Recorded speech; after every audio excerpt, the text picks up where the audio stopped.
Well, I want to be conscious of people's time, so why don't we go ahead and get started? I just want to say welcome, Cary.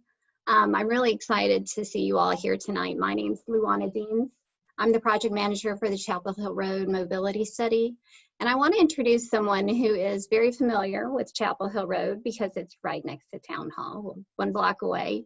Mayor Weinbrecht is with us tonight to kick off our meeting. Mr. Mayor. Thank you, and thanks to everyone who's tuning in tonight. This is a very important public meeting.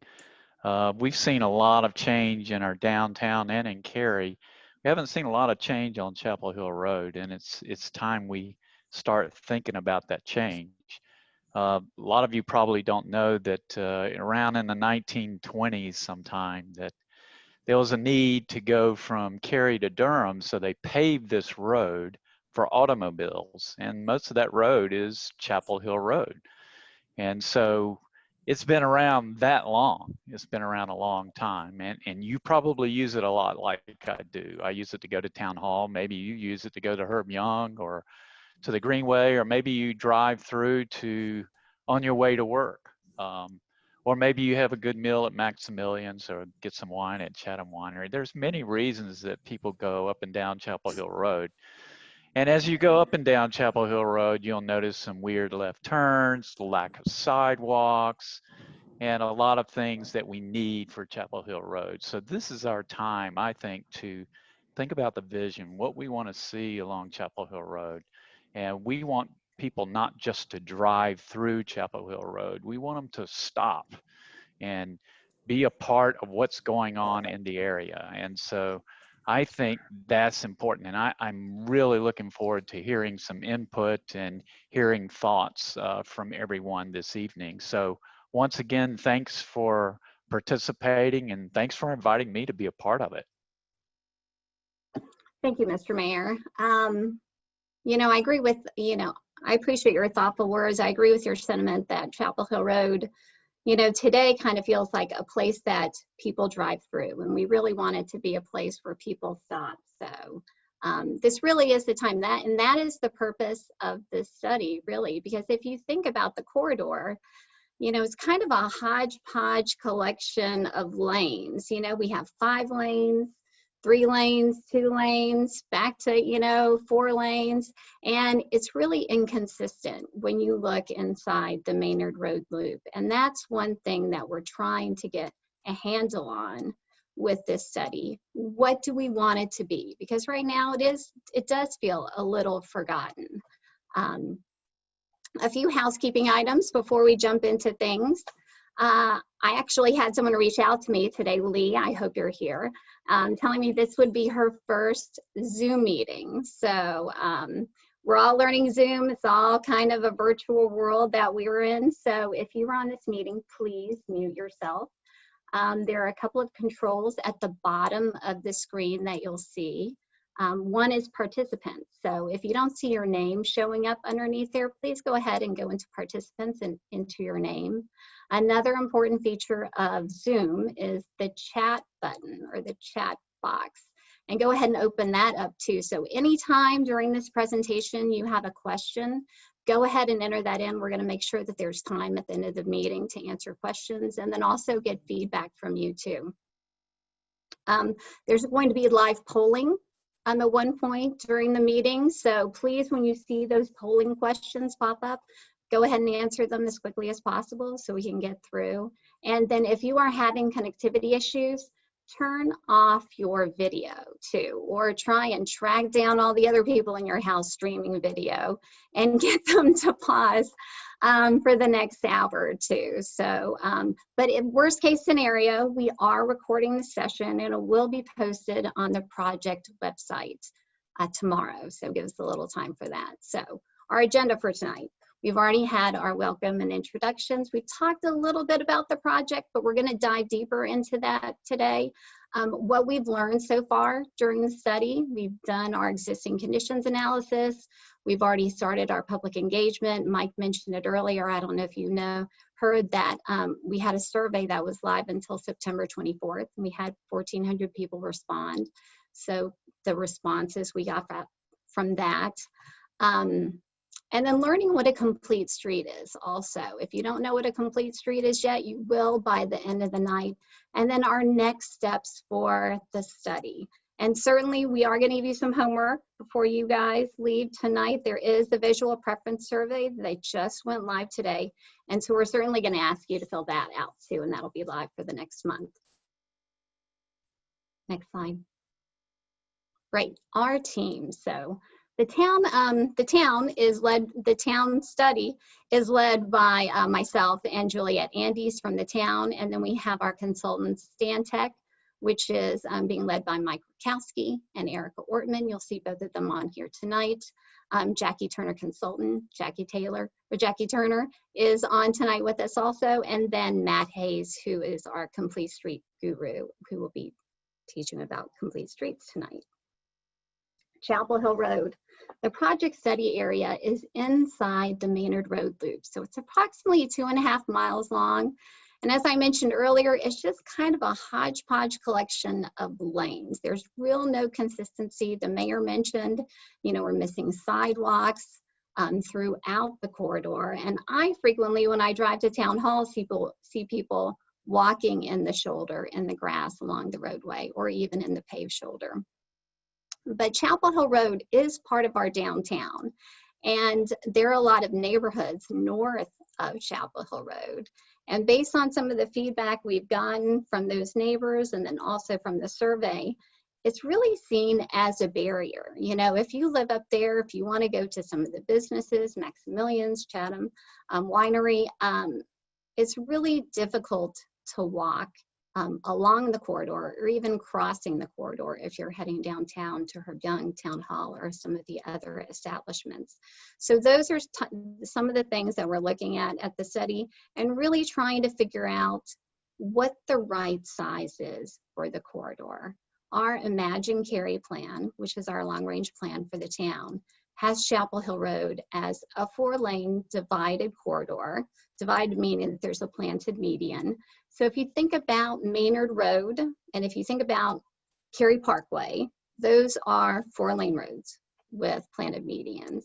And is that the right type of street that we want for Chapel Hill Road? Because you can see we do have an alternative that we're considering as part of the study. So Maynard Road, you know, pretty much parallels Chapel Hill Road. So someone traveling from Raleigh to Morrisville, maybe not going to our downtown, not stopping at any of the businesses, could take Maynard to bypass the downtown. And so that's certainly an alternative that we're going to be looking at in the study. And certainly we want your feedback throughout the study to get your thoughts on that too.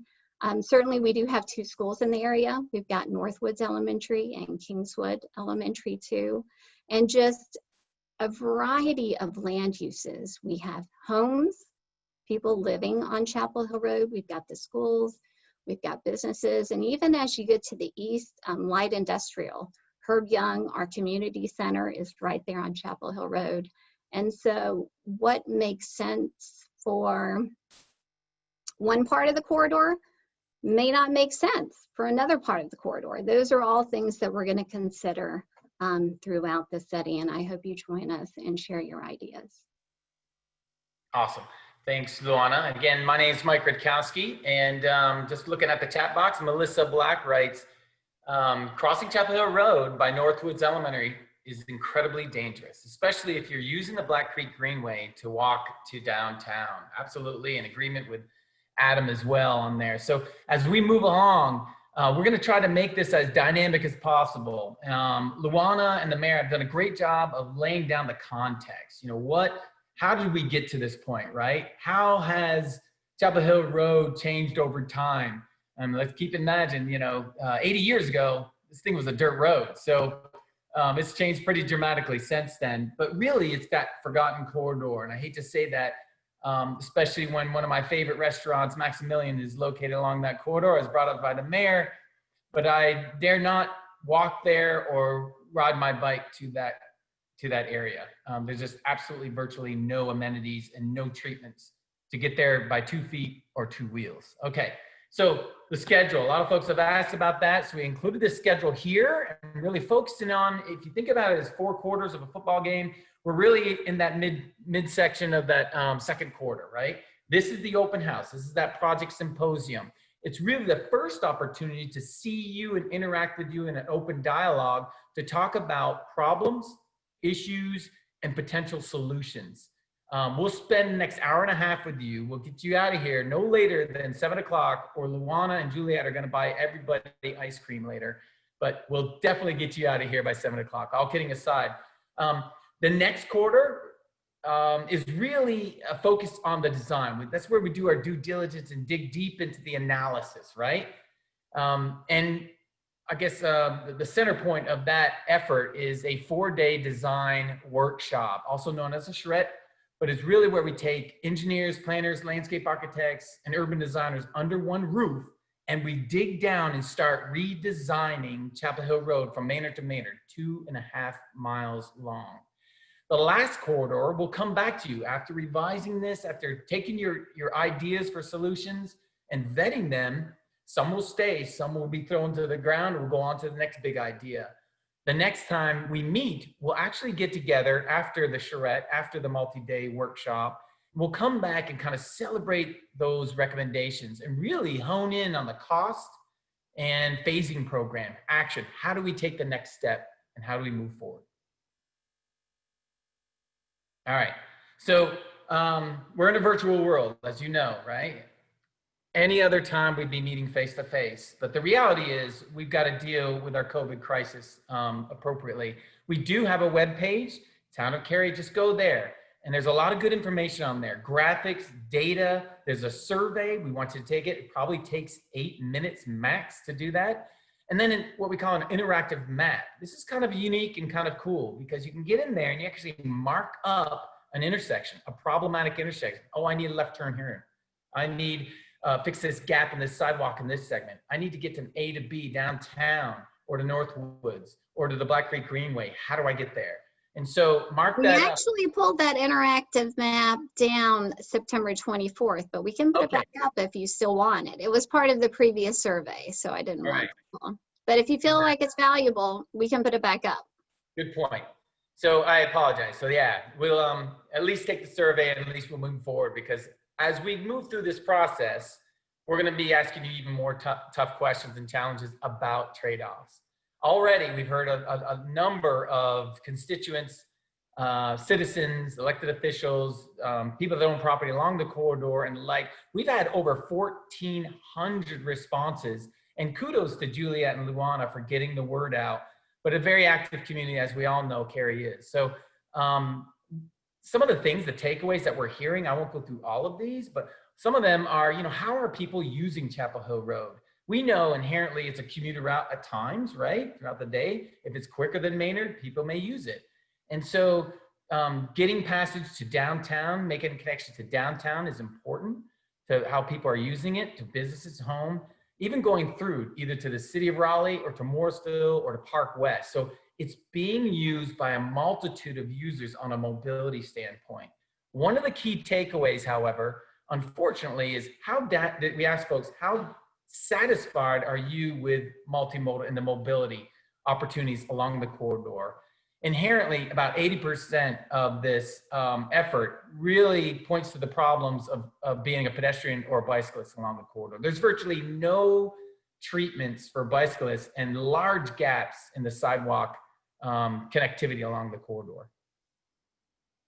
Yes, some of those responses that we've gotten on our mapping results, you can see in the upper right-hand corner, these are all areas that are identified as either problems or potential solutions.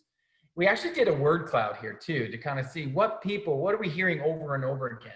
Turning vehicles, predominantly, traffic, lack of sidewalks, roadside maintenance, bicycle facilities, even intersection treatments. And if anything we could do, if we could fix intersections, we've really done a great job along this corridor as a bare minimum. Again, this corridor has a lot of needs. Now we have to identify what's priority and then what are the trade-offs so we can really hone in on what to fix first. So we kind of walked through what the data has told us. We kind of walked through what the people have told us. And this is kind of a key takeaway, if you will, the corridor context, right? What have we heard thus far? You know, that we've probably heard about 50 or 60 different things. But the reality is we can't do everything for everyone. So we've got to hone in on our top 8 or 10 things that we really want to address. And if we can get, you know, 8 of these 15 top issues addressed, we've really hit a home run here. And consistency, just kind of recap some of these. Inconsistency in cross-section from 2 lanes, 3 lanes. I think Luana did a good job of that. 5 lanes. It really is a hodgepodge of widening along the corridor. The lack of bicycle and pedestrian, even lighting. Lighting is an indication of security and how comfortable people feel when it gets dark, when dusk hits and anybody's out there. Hopefully no one's walking along the road at dusk. But that's a very good element to really hone in on and understand. Utilities is another one. There's some that have transformers that go right along the corridor, and we need to be cognizant about impacting that. And then, of course, corridor diversity. Who is actually using the corridor? There's a lot of residential, single family, and future multifamily along this corridor, and how they use it, even getting across the street. It's a barrier to those folks, to be honest with you. So yeah, good recap of the data. I love this quote. You know, when we look at this holistically, what's kind of the main theme as we move forward, right? And I'm going to read this. If you plan cities for cars and traffic, you get cars and traffic. If you plan for people and places, you get people and places. And it really makes sense. We can design a better street, whether you want to label it a complete street or a great street. We can build it and design it to cater to people and not just to cars. Jackie, you want to talk about demographics? Yes, thank you. I'm Jackie Turner, and I've been working with the team on getting stakeholder input, and that involves looking at who lives and works along the corridor. So you all may live in different parts of Cary or may not live in Cary, but the one thing that Mike had on his last slide was the diversity that is within the community. And the Chapel Hill corridor is different than a lot of parts of the community in terms of its income, its median household income, the ethnic and racial makeup of the community, the amount of people that rent versus own a home, and ones that have the cars, access to automobiles in their home. And so that becomes important for a lot of things in terms of land use, employment, and all of those. So one thing along the corridor, town of Cary has 8% Latino population overall as a town. However, along the corridor within our study area, the population that identifies itself as a Latino and Hispanic is 18%. And similarly, we can you can look later if you want to go and delve into the demographics, but you know, the median age is similar. It's a little bit younger along the corridor. The corridor stats are on the left in the gray box, and then the town of Cary as a whole stats are in the white box on the right. So you can certainly take some time later to go into that. This is a snapshot within that quarter-mile corridor buffer. And one of the things I'll call there's a lot of data on here, but one of the things I'll call your attention to is median household income, which is a measurement that is used frequently within communities. So it's 74,000 within the study area, compared to Cary as a whole, which is 91,000. And you will see that the renter occupied is 5% higher here on the left, and you know, versus owner occupied, which is higher in the town of Cary. And I'll say that as we were gathering stakeholder input and having these meetings over the last couple of weeks, we tried to really reach out to all of the public that lived along the corridor in various ways, and the ones that could join us in meetings or prompted them to take the survey and to gather input so that it was representative of the corridor. And then on the next slide, this is just a snapshot in terms of how people are moving. So 52% of the people, and it's almost pretty much split. If you were in an election time, it would be almost a dead heat of 48 and 52, but 52% of the people have commutes of 30 minutes or less. But there are 48% that travel from 30 to 90 minutes on their daily commute. And that's that Chapel Hill Road traffic that many of you have spoken about, that can be problematic during parts of the day, especially when schools are going in and out. And so you can see that we're not just sort of bringing things, gathering things out of the sky. We try to base the future concept design, and the charrette will be based on this demographics of the computer and of the corridor, and will reflect the folks that live there. So, Mike. Awesome, thank you, Jackie. And yeah, that brings up an issue. A lot of those folks in zero vehicle households, much greater than even with the town of Cary. They've got to make the trips via either bicycle or by foot. So we really got to be cognizant of how people are using this corridor and getting around it. So corridor context.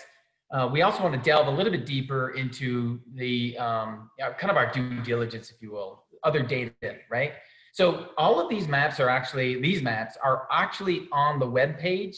So we'd encourage you to take a look at that. It's way too much data to look at, but it's a really interesting dialogue because it goes from east to west, depending on what map you're looking at.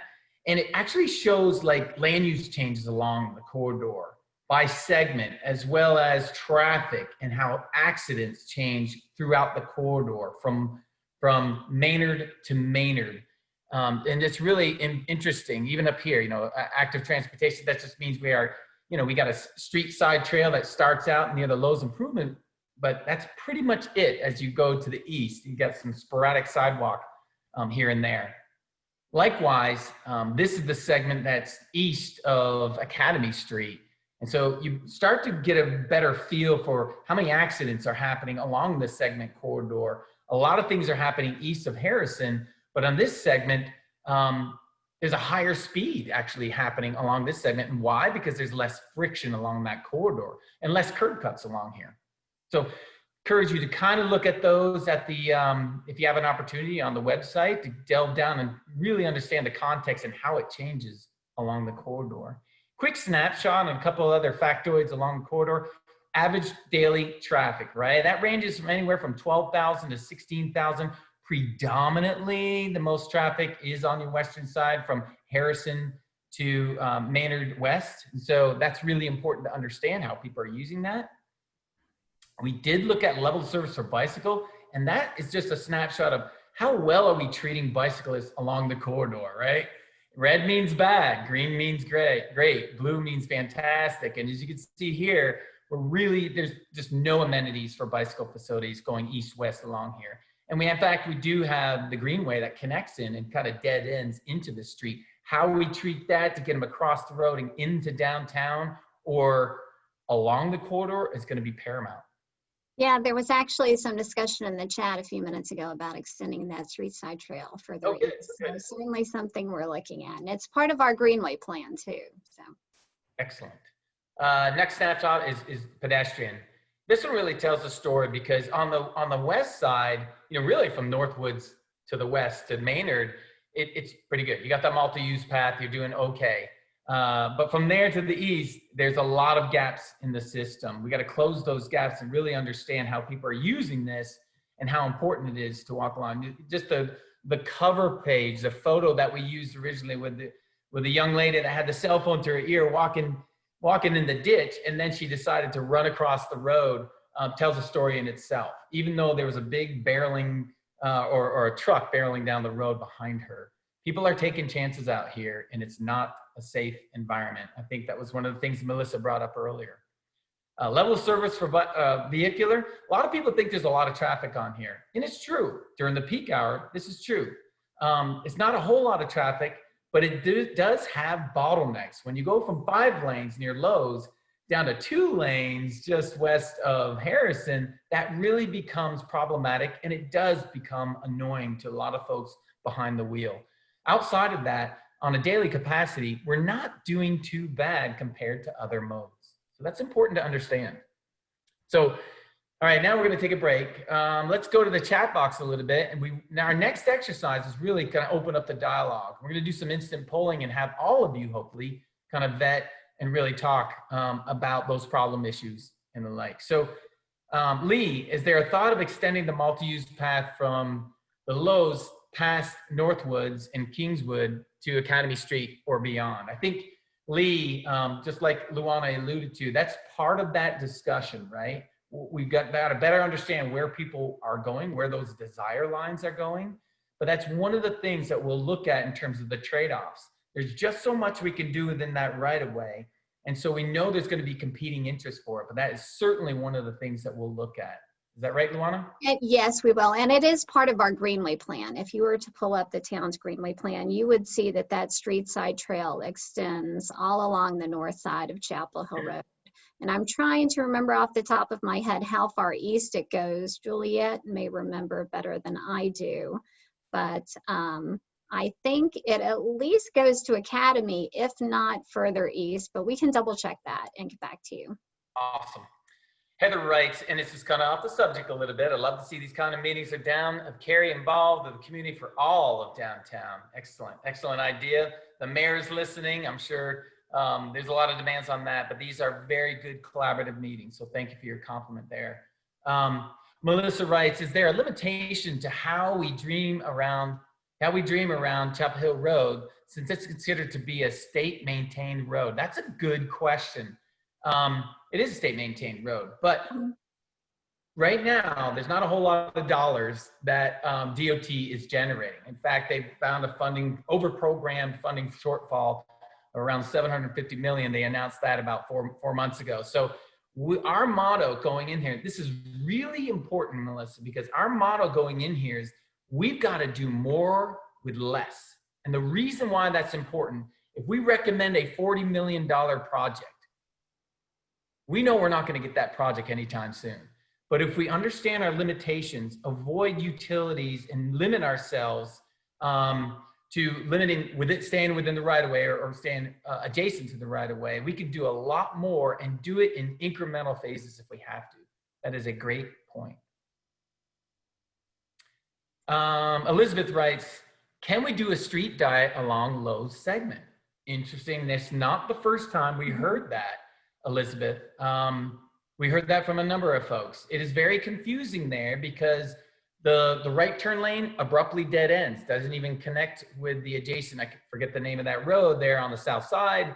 The suicide lane, if you're ever trying to take a left out from the church or from the State Employees Credit Union, good luck during the peak hours. So we really got to think about how people are ingressing, egressing out of those adjacent properties. And obviously there's a new storage facility that's going to be built as we speak. Awesome. Great comments. We'll get back to those in a second, but let's focus our attention on some polling. Any last thoughts before we continue, Luana? No, Juliet did confirm that the street side trail runs the entire length of Chapel Hill Road on the north side to the Raleigh border. So all the way to I-40. Excellent. Folks, we're doing great on time. It's 6 o'clock. We're going to take a breather for a second here. We're going to go and I'll describe what we're doing. We're going to go through some polling. There's 8 questions. We're going to open up the dialogue. We're going to ask that you use the chat box, but we're also going to allow folks to kind of converse as well. Following that is a conversation on complete streets, and Matt's going to help us with that. And what does that mean? That's a new terminology. It's been around for probably 15 years, but you know, we love to relabel things, right? Old ideas. It's really just making a road more compatible for all users. And I think that's important to understand, because I think our main takeaway after talking with so many folks is it's really the lack of multimodal treatments that are along here that really has become a priority issue along the corridor. Yes, we can put in turn lanes. Yes, we can put in medians. Yes, we can do intersection treatments, but we really got to look at this holistically. And that's really the basis of complete streets. It doesn't mean we're going to put in amenities for everyone. That's not what complete streets means. It means that we need to consider the needs and the mobility needs, whether in safety needs of different users. We know that transit is forthcoming through fixed route and potential BRT along this corridor. We're excited to see choices, better choices for folks via bus and via transit. And then what's happening downtown with your intermodal facility as well. Lots of great things, even beyond what you've done for your downtown with the park, with the theater, with the bistros, with the Bond Brothers. It's absolutely fantastic time. And this is the proper time to talk about planning. All right, I am gonna open up the dialogue and then we'll open it up for folks. If you're ready, that's fine. If you have any technical difficulties, use your chat box, and Dan and Erica, if you could respond to their needs, that would be great. So the first question, I'm gonna launch this polling. All right, someone please verify that they see that. I can see it. Awesome. Our first question is, how do you rate the overall quality of Chapel Hill Road, right? You gotta pick one. Poor shape, it's unsafe and unattractive. Below average, it needs a little help, little love. Neutral, I could go either way. Above average, serves its purpose and it's attractive. And then excellent, it's perfect, don't change a thing. Please vote.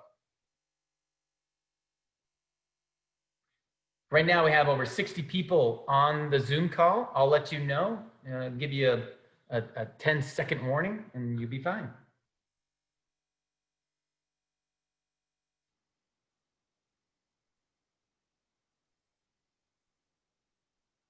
And Kurt Jones, your name shows up for everyone else, just to yourself, it looks like. Yeah, I think Erica did a good job. I think someone asked about bike facilities. Clarify, bike facility choices will be part of the visual preference survey. We'll get to that. That's something we're gonna ask you to go to the webpage.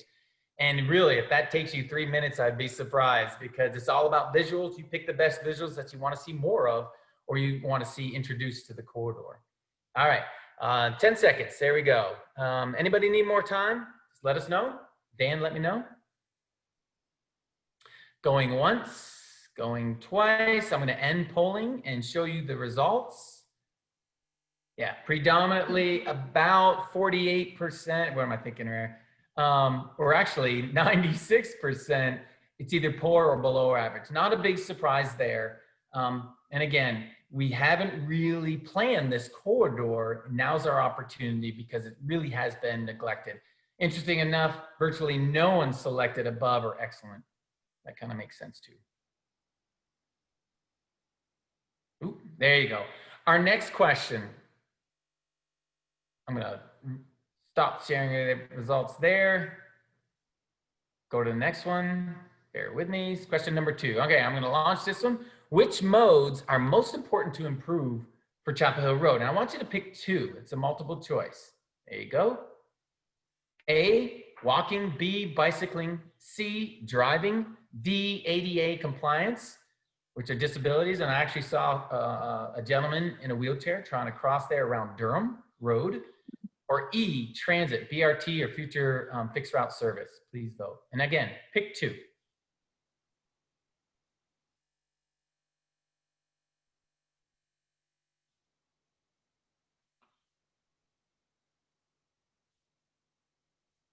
These are pretty easy here. Anything else, Luana, coming from the chat box? Let's see. Some questions about whether bike facility choices will be part of the visual preference survey, and they will be. They're going to be questions about, you know, sidewalks, bikes, a few questions about crosswalks, different types of crossings. So certainly we want to get your input on different features, but yeah. And that's important, that visual preference survey. Right now we're talking about problems and issues and needs. The visual preference survey really focuses on the solution. And so it's, I think it's 5 or 6, help me out, Luana, but it really focuses like, what do we want to do for the pedestrian, or for the bicyclist, or for the driver, or for aesthetics and beautification, or for economic development. So it's really about solutions, long-term. Think about this, and not in the next solving today's problems. Think about a bit about addressing the vision for the next 30 years. All right, going back to the poll, 10 seconds here. Anybody need more time? Awesome, going once, going twice. I'm gonna end the polling and share the results. This one is interesting. What modes? Predominantly walk, 90%. 90% here. So followed by bicycling, driving, because there are some issues there. Sometimes it's white knuckle driving, but not a big surprise there. ADA compliance and then transit. Interesting. All right, but walking dominantly. So if we address walking and bicycling, as priority, we've done a whole lot for them, hopefully. All right, next question. This is good. Open the results here. Get down to the next question. There you go, bear with me. Oops. All right, what is the biggest problem with Chapel Hill Road? And again, we want you to pick two in this choice. Lack of intersection treatments. I'll launch it. B, lack of sidewalk, street side trails, etc. C, it looks bad or it's ugly. D, safety or speeds. E, poor development or redevelopment. F, congestion, there's just way too many cars. G, no bike facilities. Or H, other. You can write your answer in the chat box, or we're going to open up the conversation as well. But please vote. Again, multiple choice, pick two. You guys are doing great. Tiffany Taylor writes, forgive me if this is already discussed, but has anyone brought up the turning lane danger in front of church at Middleton Avenue? Yes. We actually had focus group discussions this past couple weeks, and faith-based was one of them. Faith-based, we actually had emergency fire rescue police. We learned a lot from them. We had neighborhood communities. We had Economic Development Chamber of Commerce. I think Mark's on here as well. In fact, I think the Reverend is joining us this evening as well. So welcome back and thank you. And part of that was really just trying to get out ingress and egress out of those driveways. Not only the church, but the State Employees Credit Union. And I think you had some shared access points there. It's going to get even more challenging as you get more and more activity and development, like the storage and maybe some, mixed use, multifamily housing as well. So yeah, good question. Mm-hmm. Yeah, because churches, they get a lot of traffic at the same time, right? If there's a service or an event. Schools are the same way, right? So both of those uses are just kind of different traffic animals, right, than a regular business. So a lot of their traffic just comes in short periods of time, but they come all at once. So certainly, looking at the different uses along the corridor and making sure that we're handling their traffic correctly is something that we're going to be looking at. Yeah, good point, Luana. Thank you. This one's all across the board, folks. Let's do the countdown and I'll show you the results. Let me see, 3, 2, 1. I'm going to end polling and I'm going to share the results all over the place, but dominantly about 82% lack of sidewalks, street side trails. Again, that's the biggest issue. That's the biggest problem. That's probably the biggest need as well. It's followed by intersection treatments. I like that. And why? Because we could do a lot to an intersection and it doesn't necessarily require additional right-of-way. That's really important. Pedestrian countdowns, high visibility crosswalk, pedestrian lighting, you name it. There's a lot of good things that we can do to improve the safety and connectivity and mobility at intersections as well. One of the biggest challenges we're gonna have is what to do with Harrison and Chapel Hill Road, because that offset, you're in the left turn lane there and you're looking straight ahead at a through lane coming right at you. It is very daunting. I've done it 1,000 times. It's not comfortable and it's white knuckle driving. We've got to address that problem.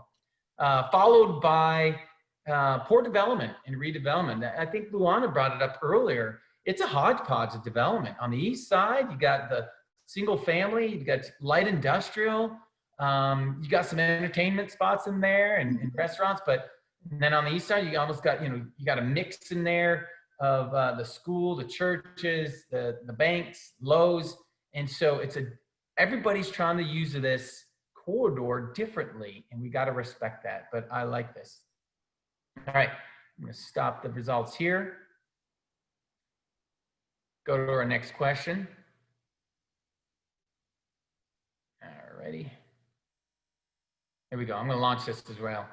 All right, next question. What is the highest priority need along Chapel Hill Road? And bear with us, we're almost halfway through. What is the highest priority need on Chapel Hill Road? And again, we want you to pick 2. And again, we will share these results and post this up at the webpage. First answer is A, safety improvements. And that could mean a lot of different things to a lot of people. We'll get into that. B, bike lanes, either protected or buffered or separated, doesn't matter, but bike lanes. C, sidewalks. D, streetscape, landscaping, signage.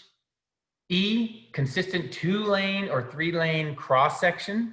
F, a consistent 4-lane or 6-lane cross section. And again, you're looking at either or of those. And then G, intersection redesign. H, transit service and amenities, treatments. I, economic development or redevelopment opportunities. And I'm not sure if that should be 6-lane, maybe 5-lane, like 2 lanes in either direction with the center turn lane. Multi-lane, I'm with you. Okay. Okay. Yeah. If it's 5, 4, We're- 2, 6, We don't have, we're not looking at 6 lanes, so I don't want anyone to. I don't know. You ask some people, they might say that, right? That is true. That is true. Certainly people responded in the survey that they wanted to widen the road to Oh yeah. as much as possible. And put rail right down the middle of it. All right, you guys are doing great. And Jackie, this is working for you as well? This is our test. Perfect, thank you. Yes, it's working fine, very smoothly. You know, technology, it's always challenging. It wasn't for technology. So Greg Couch writes, oops, I messed it. Would a roundabout be appropriate for the Harrison Chapel Hill Road intersection? That is a great comment. I And don't we know. talked about that a little bit. So I think it would be really difficult because of the railroad there.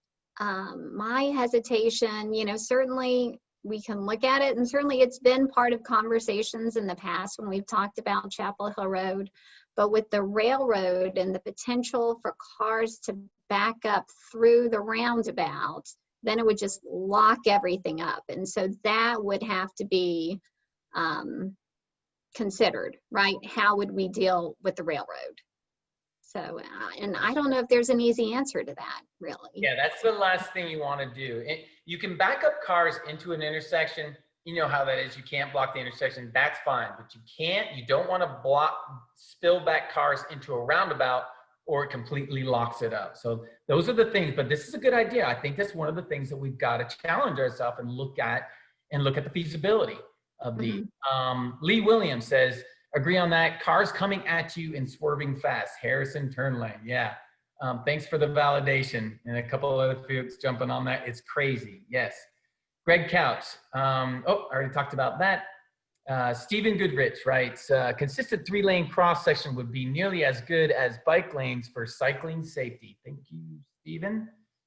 Kurt Jones, Greg, I think there's too much traffic on the route for a roundabout here, but I'm no expert on roundabouts. But again, you know, competing interests, that makes sense. Heather says, as someone who has driven in Europe, that's right.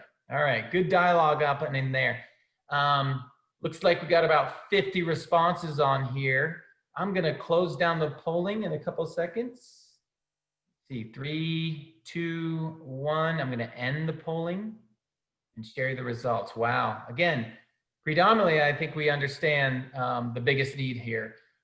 Sidewalks receiving 78% of the votes, followed by a couple things. Safety improvements, that's really important.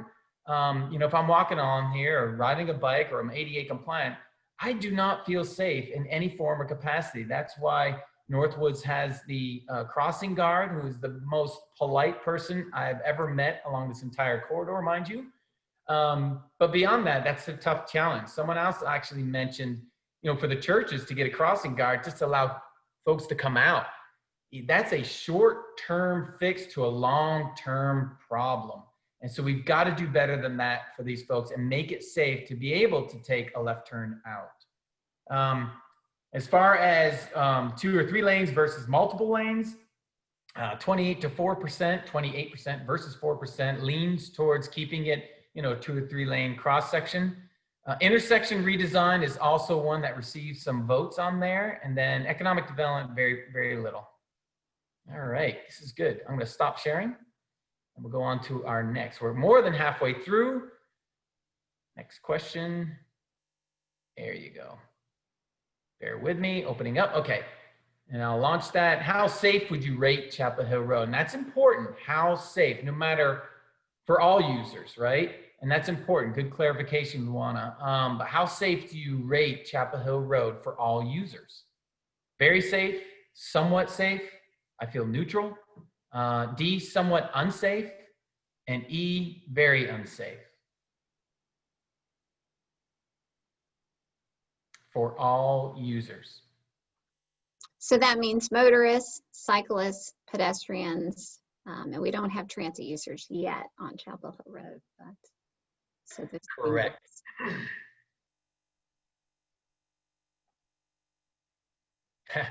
Greg Couch writes, he's very creative.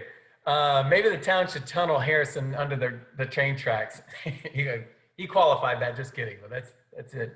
Actually, they did look at a grade separation of Harrison over the railroad tracks. And, you know, people asked that. So, and I think they didn't feel like that was going to be intrusive and a really big barrier and very costly to do that. But, you know, we got to think out of the box.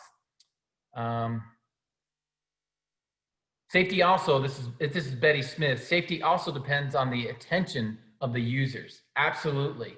And it's interesting you say that. We do a lot of work for Complete Streets Coalition in DC, and we've seen a tremendous uptick in distractive walkers getting in accidents. Mm-hmm. Why? Because they got their cell phones.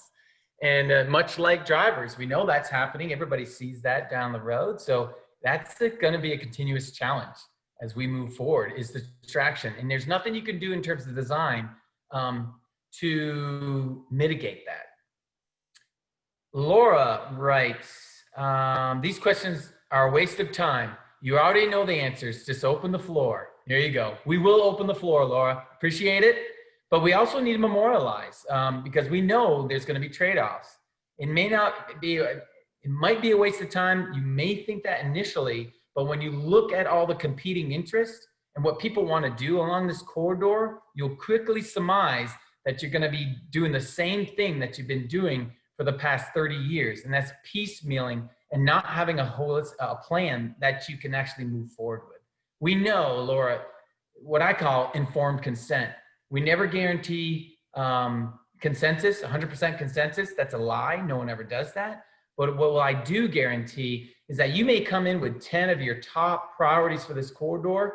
And by the fact that you've been involved with this and walk away with 6 of your top 10, knowing that you've been part of that solution or probably a part of the identification of the problem, you'll know walking away that you were part of that process and it becomes more meaningful. And that's what we're trying to create, is informed consent. Adam, he goes back to the roundabouts. I think Durham Road may be a good candidate. Interesting, bad skew. You're right. We need to slow down vehicles on Durham. Last question. What about pedestrian bike bridges over the tracks? Less obtrusive, but could help pull more people downtown. That's brought to you by Michael Kane. Thank you, Michael. That's true. All right, I'm going to end the polling here. I think let's say everybody's voted and show the results. No big surprises here. Somewhat safe, very few are neutral, but predominantly unsafe or very unsafe on here. Stop sharing that. Get down to more predominant. Next question. All right, perfect. 6. Let me launch this. What is the biggest safety problem along Chapel Hill Road? And again, safety problem for all users. And all we want to do, we're forcing you into making a tough decision so you can only pick one. If we said all of the above, you know, one of these, you select that. 100% of you would do that. So we're not going to do that. We're going to have to make tough choices and identify the most problematic issues. So A, lack of lighting. B, pedestrian crossings. C, public security, personal safety. D, poor design, sight distance, too many signs, it's confusing. E, speeding vehicles. F, large vehicles, trucks, buses.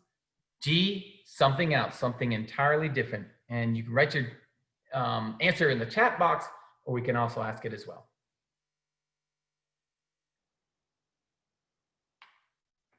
And then Laura actually had another comment in the chat, basically saying these are leading questions, and we've had plans for this area for the last 25 years. And we have had plans for Chapel Hill Road. And so, you know, imagine Cary, which is our long range plan for the city, which was, you know, evaluated again a couple of years ago and adopted by our town council in 2017, because we have to update it periodically, has this section of Chapel Hill Road as a 4-lane road with a center median.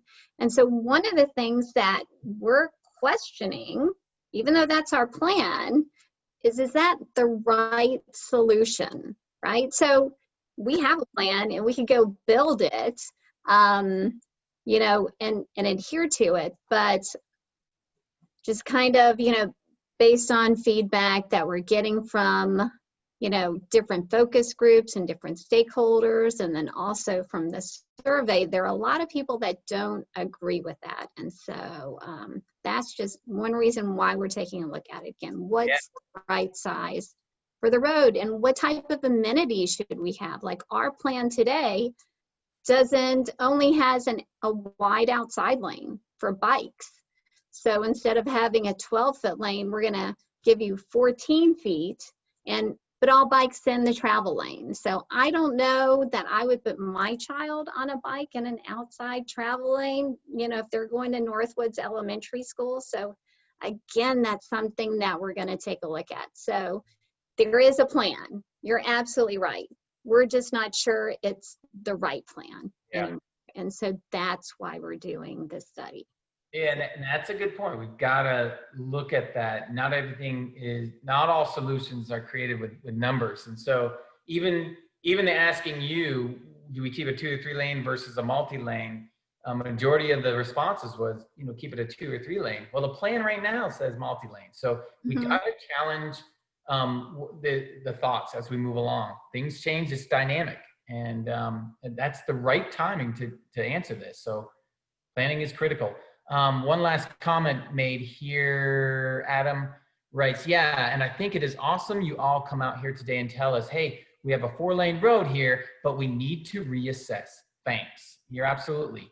What was previously thought of, things have changed. We've also got to think the way we're developing and making these solutions better. Yeah. So right. I'll say, you know, I graduated with a civil engineering degree. And whenever there was a traffic problem, right, this is what they taught you in school, is that you widen the road, right? And that was 20 years ago. But, you know, philosophies have changed. We look at our transportation network differently. We don't just focus on motorists anymore. You know, in the past, we've been very car-centric when we think about our streets. And now there's, you know, we realize that if we want to build a community and connections, you just can't look at cars, right? You have to look at pedestrians, you have to look at bikes, and you have to look at transit too. So that's when we're trying to, like Mike said earlier, we're trying to be holistic. Good point. Thank you. Yeah, I'm going to show the results of question 6 and the polling. Good results again. 54% pedestrian crossings, but interesting enough, poor design, and that makes sense, especially when we, you know, talked about the intersection of Harrison and then the west side over there near the State Employees Credit Union. Security got some votes there. Speeding vehicles, yeah, especially during off-peak. Maybe not so much during peak hour, but yeah, and I've done it.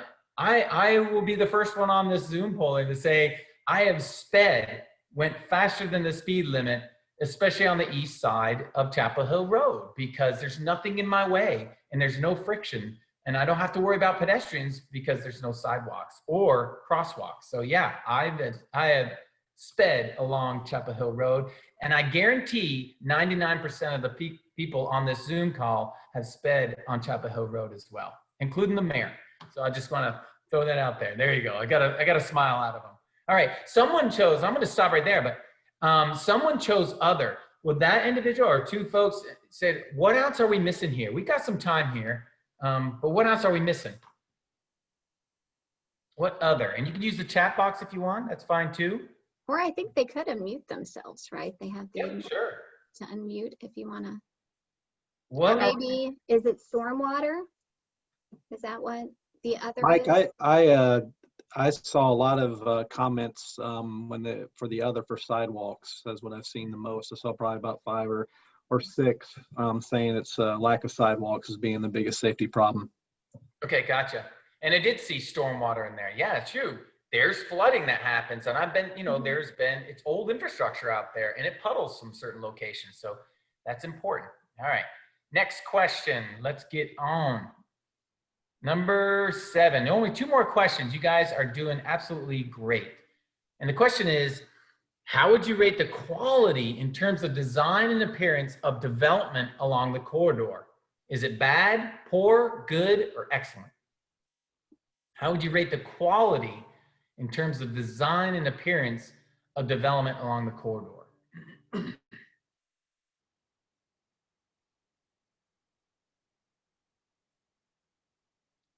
Betty Smith says, I had a hard time deciding on this one because the main problem I see is cars attempting to enter from side streets. That was the biggest safety problem previously. True, Betty, very true. Kurt Jones writes, while walking from Taylor's Pond to downtown, I've noticed tire skid marks on the sidewalks. Really? Where someone apparently couldn't stop in time for a left turner, rather unsettling. Yeah, that's a little disturbing. That, you can learn a lot from walking down a road, right? That walking audit, but that is very disturbing. So maybe they went around a curve or and had to slam on their brakes using the sidewalk. And then Greg and Adam said that this is kind of a tricky question because the corridor is different, depending on where you are along it. So there's a very different feel, different land uses. So that's true. Yeah, but I would say 2.5 miles overall. When you drive through there, what is the quality, right? And to me, what makes a great sense? What makes a great place to go to? Is it inviting? Is it that type? Look at the urban design characteristics of it. So that's a good one. I love it. All right, I'm gonna end the polling. 3, 2, 1. Close the polling and share the results.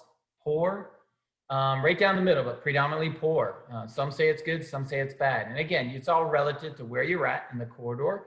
But even when I'm driving through there, nothing really jumps out at me along there that says, I have arrived, or this is really good quality development. Hey, Mike, can I jump in for a second? Just on the poor quality development, there's the aesthetics of the development or the viability of the development. And then there's also the usefulness. And I noticed that one of the comments, and actually Greg Couch is mentioning it, someone had commented that the duplexes and triplexes are along there. But I think we all need to realize that there needs to be housing for everyone in a community, and some of the most affordable housing in Cary is located along Chapel Hill Road. So it might not be what we live next door to in our neighborhoods, but it provides the service, and there are ways as part of roadway beautification, which I'm sure will be in the charrette, that you can always mitigate the appearance of other things. But if it's viable and it's providing shelter at a reasonable price, then it's something we definitely need to consider maintaining. And nice segue into this question here. I'm going to launch the polling, but that's perfect. Exactly, Jackie. What is missing along Chapel Hill Road? A, local restaurants. B, civic or office use.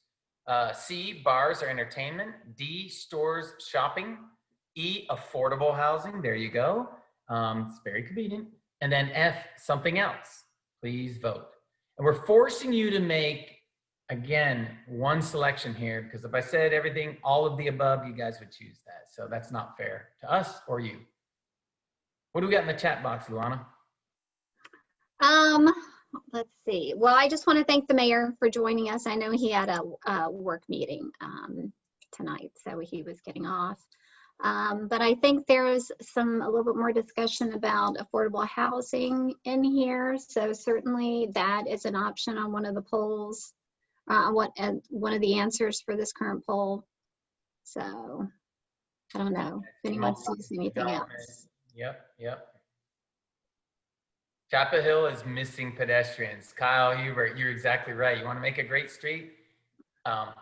get pedestrians in there. All right. Looks like we have 40 votes here. I'm going to end the polling pretty soon. Let's go ahead and vote if you haven't already. And this is the last question. And then we're going to turn it over to our good friend Matt Hayes with Alta to kind of walk through kind of a vision, reimagining, right, Matt? All right. 3, 2, 1. I'm going to end the polling. And I'm going to share the results. Yeah, local restaurants, here. That's great, 33% affordable housing. See, Jackie, how you influence the conversation? It's meaningful, there you go. Got a smile out of her finally. Yeah, but it's across the board. It can do a lot of different things for a lot of people. 2.5 miles long. We don't have to be systematic and do the same development. And you're right, Luana, people are using it in different segments differently. And so we got to respect that, right? But there's really a great opportunity to get attractive places through really high quality urban design. Again, my favorite restaurant in the region is located on this corridor, but it's not in the best environment, I think, in terms of an urban design or a placemaking area that I really, really want to go to. Someone voted other. Either use the chat box, but we'd really like to hear from you. What else are we missing? Because that's great. Someone mentioned multifamily. Mixed use, I think, was in the chat box also, which, mixed use is a great way to, capture trips, so that if you're, if you have a building that has maybe shops or restaurants on the ground floor, but office or residential upstairs, that can be complementary uses so that people aren't driving someplace else.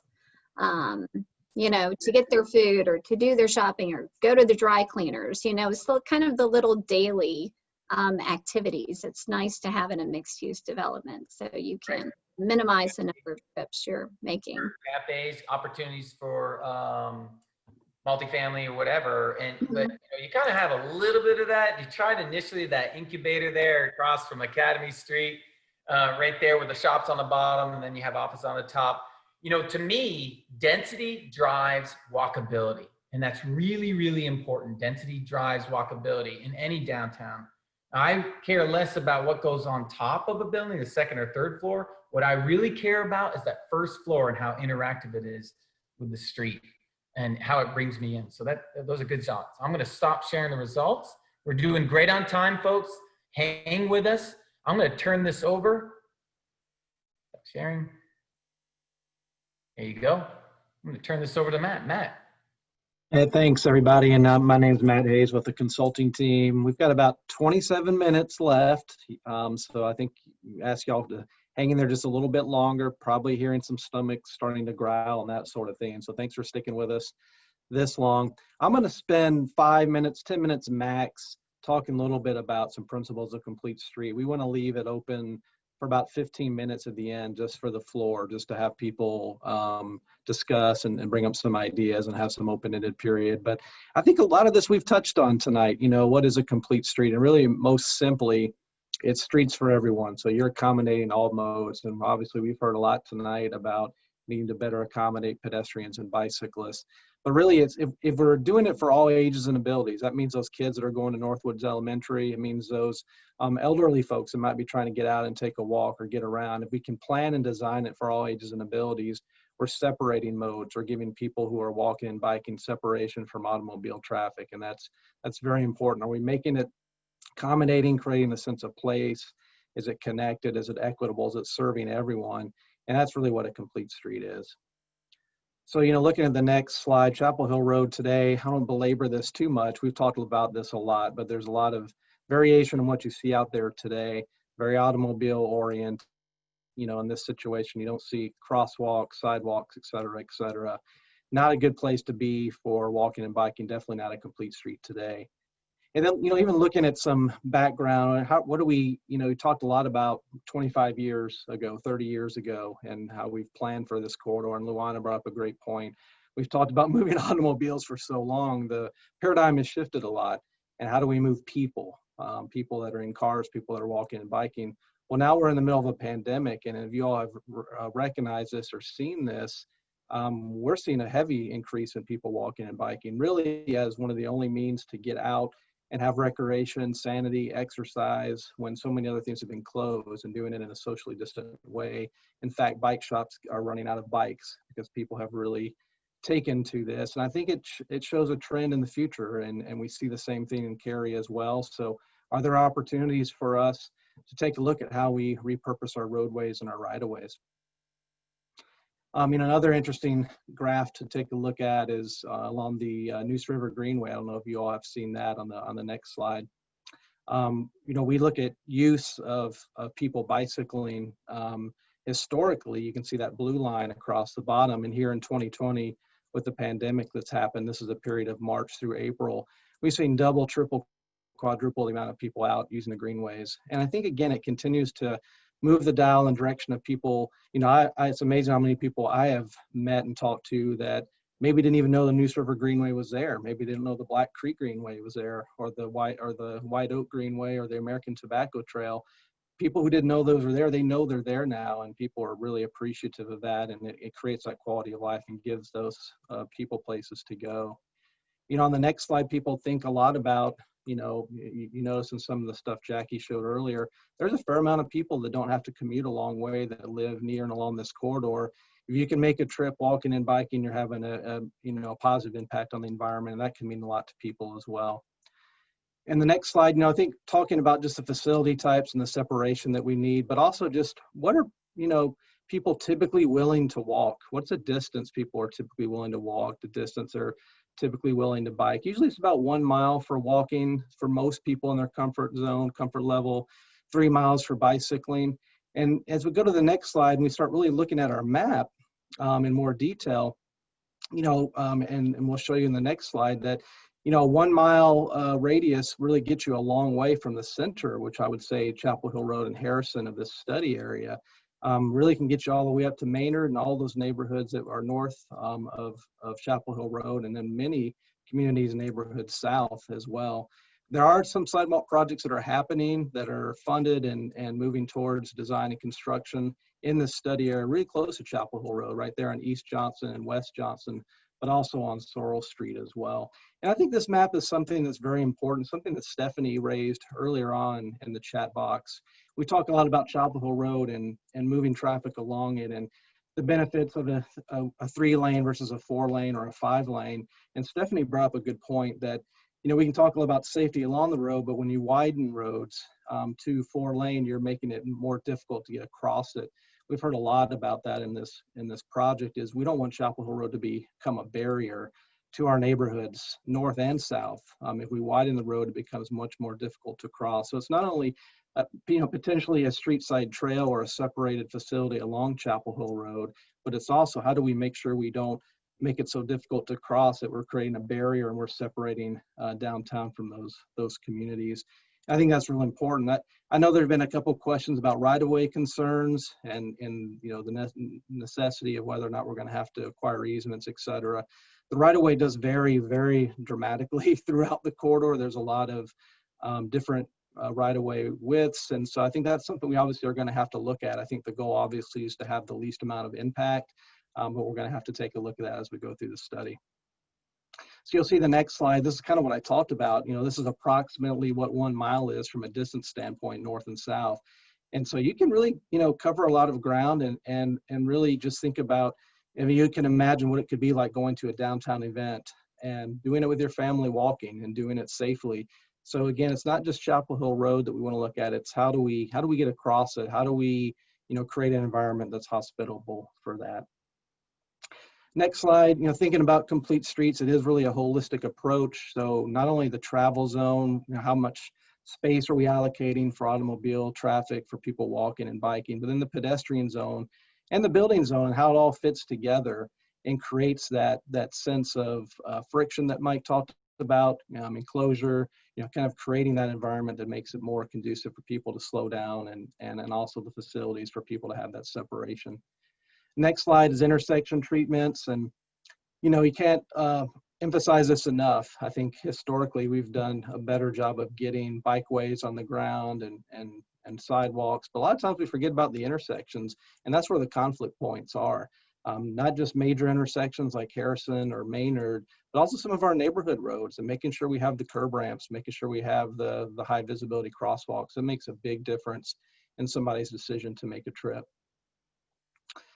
And then, you know, I think another thing to mention with complete streets, and we think a lot about transportation, how we're moving people, there's also opportunity for water. I saw someone making a joke about Florida earlier, and I was like, oh, we've got a Sarasota, Florida slide coming up. But stormwater was brought up by Elizabeth and others earlier, and it's such a good point. It's an opportunity when you've got green infrastructure, trees, to make it a much more hospitable environment for people walking, for one thing. Shade makes a big difference in long Cary summers, North Carolina summers, but also with, you know, stormwater. We heard a lot about that, potential issues with flooding. So how do we get the water into the ground? How do we improve water quality with infiltration? And so there's a lot of opportunities for rain gardens and green infrastructure along this corridor that will not only make it more you know, enjoyable from a quality of life standpoint, but also to slow traffic, also to help with water and stormwater. Finally, you know, just I think what we've seen with complete streets over the year are those proven payoffs. You know, Hillsborough Street's a very different road from Chapel Hill Road, but if you think about it, it's more or less connected. If you keep heading towards Raleigh, you're going to get over here. And obviously there's a lot more density. You've got the university, NC State there, and a lot of businesses. But at the end of the day, the difference it made to really take what was a 4-lane cross section and really try to make it a better environment for everybody walking and biking, and the roundabouts. I've heard a lot about roundabouts in the chat tonight. I think that's good. I think that's something we talked about. I think it was Bob who mentioned, you know, NC 54 is Maynard. Can we divert traffic to go on Maynard? And I think that's a reasonable and a good idea that I've heard a lot about in our focus groups. And how do you do that? Well, maybe you calm traffic on Chapel Hill Road. Maybe you put in a couple of roundabouts so you don't make it as appealing to through and try to make it a throughway. And so I think that's something that we really want to consider in this study. So as I wrap up, I'm sure there's been a lot in the chat, and I should stop talking and I'll let Mike jump in and kind of catch up on the chat and open the floor to you all. But really, as we close with our presentation part, really what's next for Chapel Hill Road? And I think it's really exciting for me to see, you know, the town opening this up to you all. I think it's understanding what this road can be for the community, what it can be for you. And we're really listening. And so I think all this input that we've had tonight is going to be very important as we start moving those concepts forward. Like Mike talked about, there'll be a lot of opportunities in our charrette coming up, and more public input for you all to react to the types of recommendations we make. So we look forward to hearing from you and getting more feedback as we move forward. Mike, I guess I'll turn it over to you. What have I missed in the chat? It looks like a lot has been happening. They have been killing you in the chat box, my friend. No, are people liking? Are they interested in what I'm saying, Mike? No one was sleeping. Let's put it that way. Yeah, Elizabeth Adams. Yes, I love low impact development, LID. She's got it right. Stormwater BMPs is part of this. Yeah, you know, it's that forgotten niche. You know, we got to be better stewards to our environment. So absolutely. But yeah, there's a lot. The good news, folks, honestly, I've done this all over the place. And unfortunately, I was involved with that Hillsborough project too. Long time ago, I was a very junior engineer with another firm. But bottom line is, you have opportunities here. You do. You got the workhorse of Maynard that's carrying 25,000 vehicles. Someone brought up, oh, with 16,000, what are we going to do with that? Keep in mind, Hillsborough Street had 22,000 vehicles on it when they went down to 2 lanes. And so, honestly, you can do a lot of different things with your community, with your facilities. You do have a parallel route that serves as NC 54. That is your bypass. That is your mobility corridor. What we really want to do here, what makes sense, and what we're hearing from folks is, yeah, let's take a back step and really analyze and rethink about what we want this to do and who we want it to serve. So let's go to the chat box a little bit. Jason Nadeau, he writes, I would rather use lane space for bikes than for cars. I'm afraid more lanes would cause rebound demand on that corridor. Okay. Joseph Chandler writes, please elaborate. This is a good question too. Please elaborate on the right-of-way issues for houses closer to the road. Some of us potentially stand to lose our homes with some of these improvements. Luana, you want to articulate? Yeah. There's, you know, and you're right, there's a lot of uncertainty from property owners who live on Chapel Hill Road, who work on Chapel Hill Road, because this 4-lane road has always just been kind of looming out there. Everyone knows it's eventually coming, but when and where, right? And that's one of the questions we're trying to answer with this study.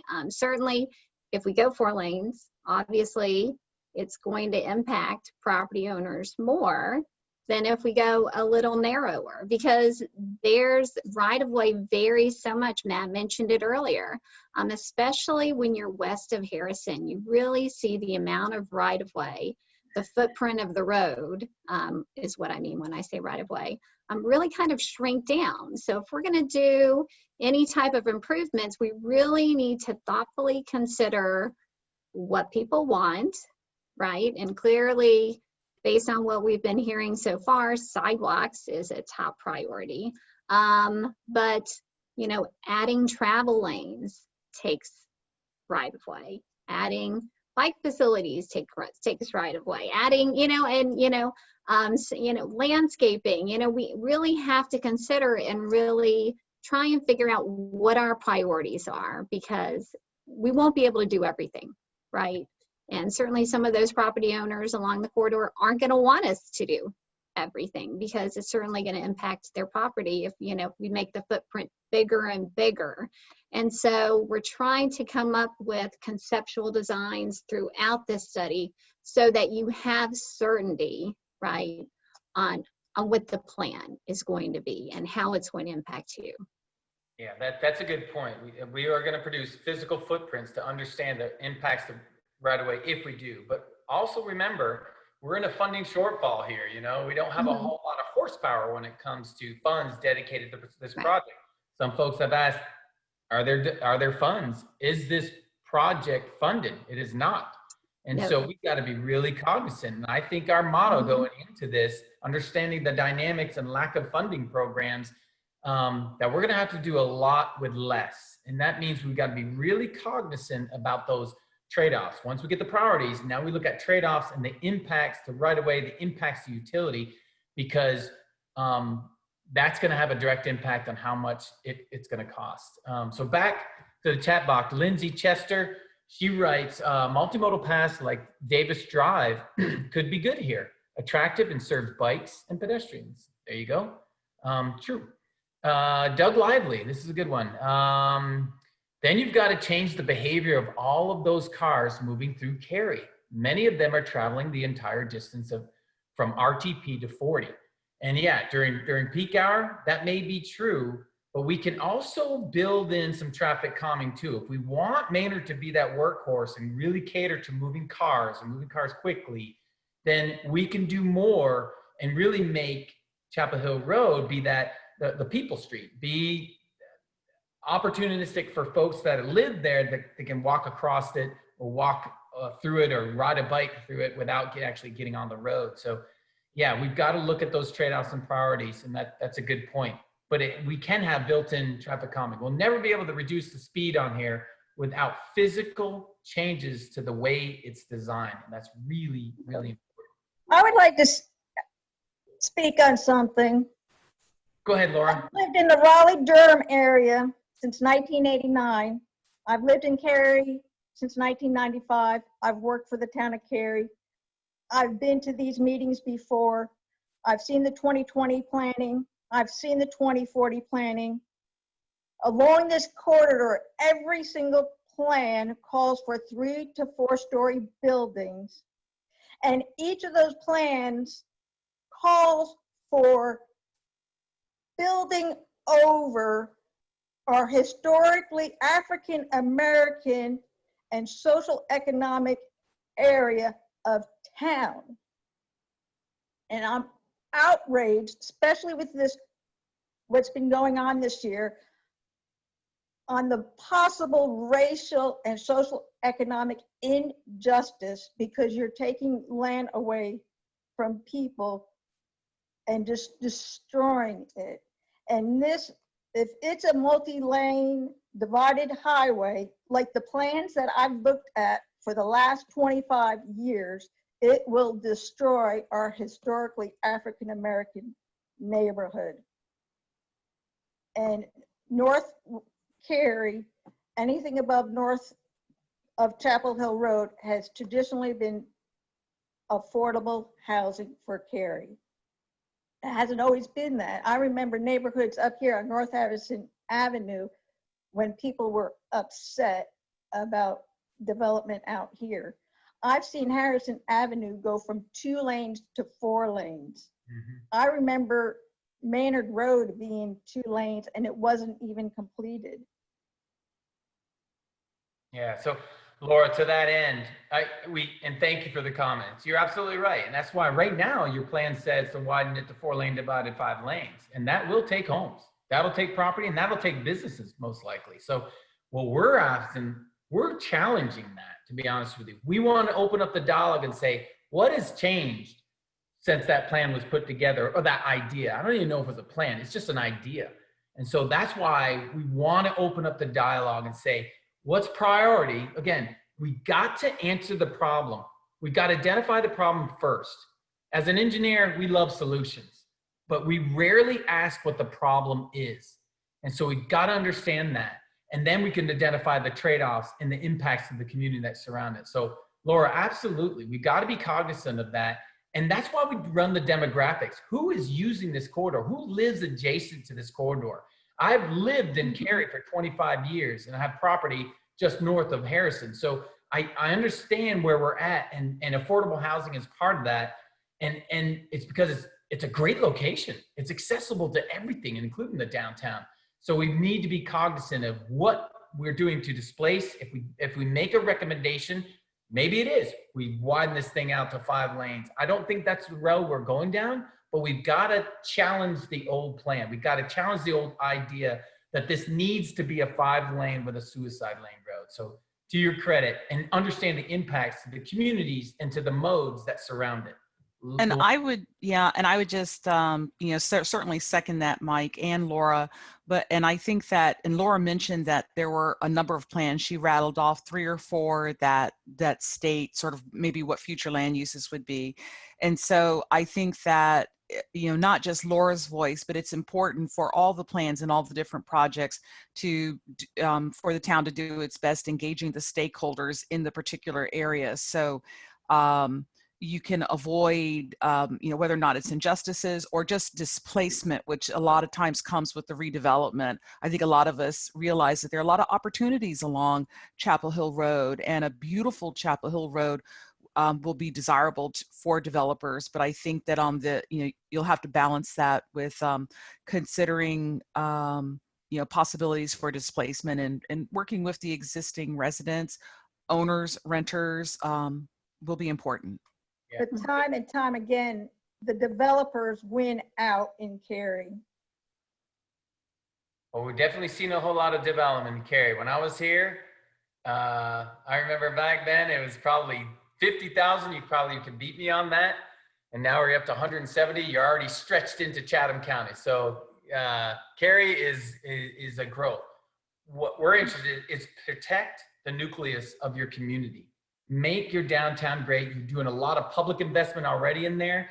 Let's stitch it back and provide opportunities for people to connect with it. And part of that is understanding other needs too. Maybe we're really focused on transportation here too. But outside of that, what happens beyond the right-of-way is absolutely important. Is there a demand for affordable housing? I would challenge you, yes. We need good quality development. It may not even look the way it looks like today, but is there opportunities?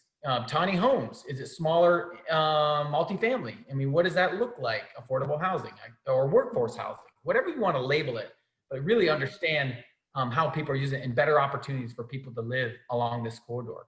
Kurt Jones. About a year ago, I was just going to toss one thing at Laura, just stay involved throughout the study. There are going to be multiple opportunities to just kind of check our work, right? Kind of checks and balances. And then I also wanted to just point out, I want to say it was about a year ago, maybe a little bit longer, we have an affordable housing director, Morgan, on our staff. And so she is aware of this study also.